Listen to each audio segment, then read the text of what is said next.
Today, we're going to decode one of the most mysterious and honestly bizarre verses in the entire book of Revelation. It's just a single sentence, but wow, does it paint an incredible picture of a cosmic battle. And it all centers on a flood. So here it is, Revelation 12, verse 15. You've got a serpent spewing a river from its mouth, trying to just sweep a woman away. It's this incredibly surreal and powerful image. The question is, what on earth is this actually talking about? And that's really the big question, isn't it? Are we supposed to take this literally? I mean, a physical flood coming out of a serpent's mouth? Or is this a symbol for something far more subtle, and maybe, just maybe, even more dangerous? To solve this mystery, we have to do what we always do. Go back to the source.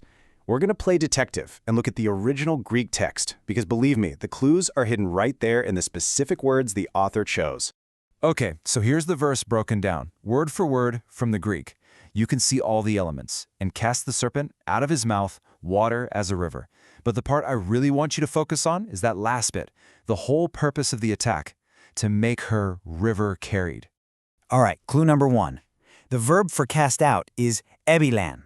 Now, this is important. This isn't a gentle pour, like you're pouring a glass of water. No, this is a violent, forceful action. Think to throw or to launch. The serpent is weaponizing this flood with some serious aggressive intent. And the weapon itself? It's a potamon, the Greek word for a river, a stream, or a flood.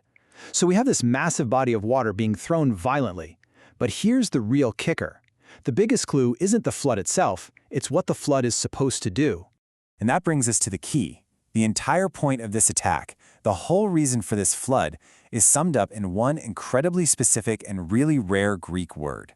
This is where the whole thing just unlocks. And that word is potamophoreton. Literally, it means to be river carried.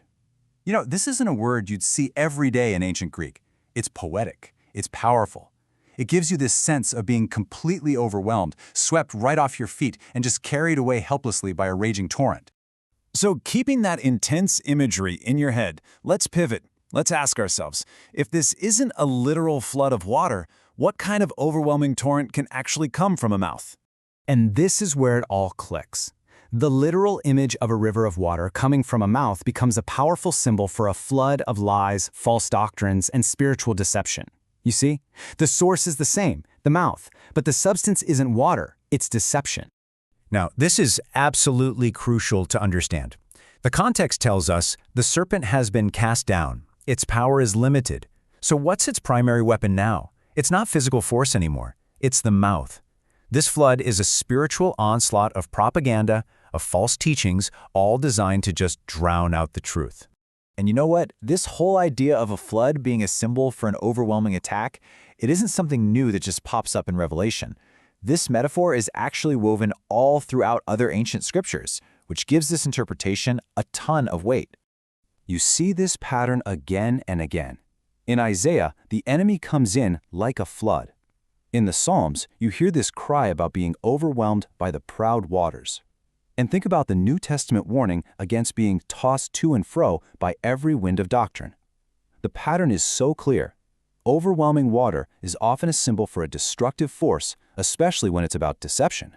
So what's the serpent's ultimate goal with all of this? Well, it goes right back to that key word potamophoreton, to be river carried. The whole point of this flood of deception is to uproot believers, to cause total spiritual instability, and to sweep them away from their faith into this sea of confusion. So let's bring this all together. What's the big takeaway here? Why does spending all this time decoding one ancient verse actually matter for us today?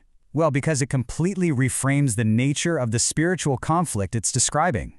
When you put all the pieces together, the violent action, the flood coming from the mouth, and that goal of carrying people away, it becomes crystal clear. This verse isn't describing a natural disaster. It's painting a vivid picture of a spiritual war that's fought not with claws and teeth, but with words, with information, and with ideas. And that leaves us with a pretty crucial question, doesn't it? If this final war is really fought with a flood of words designed to sweep us away, then how do we learn to spot that flood when we see it?